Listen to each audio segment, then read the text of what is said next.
Une explosion sous-marine, ça peut être un accident, mais 3 explosions en quelques heures, en 3 endroits différents sur 2 gazoducs, eh bien, ça ne peut pas être accidentel. Le gazoduc Nord Stream 2 a d'abord été touché par une explosion dans la nuit de lundi à mardi, et son jumeau, le Nord Stream 1, a ensuite lui aussi été endommagé par 2 nouvelles explosions. Les instituts de sismologie danois et suédois ont enregistré des secousses et ils les attribuent à des fortes détonations. Autrement dit, le plus vraisemblable, c'est que des bombes ont été déposées et résultat, on assiste à une gigantesque fuite de gaz. Maintenant, c'est savoir qui sont les auteurs de ce sabotage. Et c'est effectivement la question et malheureusement, on n'a pas la réponse. L'Ukraine accuse la Russie n'exclut aucune hypothèse. L'Europe parle d'un sabotage mais sans désigner le coupable et les Américains ne veulent pas spéculer. Mais spéculons tout de même un peu. D'abord, on peut exclure une organisation terroriste parce que ces tuyaux se trouvent à une centaine de mètres de profondeur et il faut tout simplement un sous-marin pour les atteindre. Seule une armée, donc un État, est capable de mener une telle opération. Alors,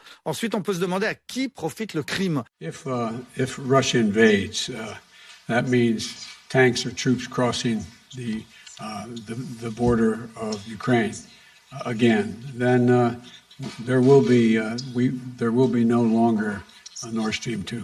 We will bring an end to it.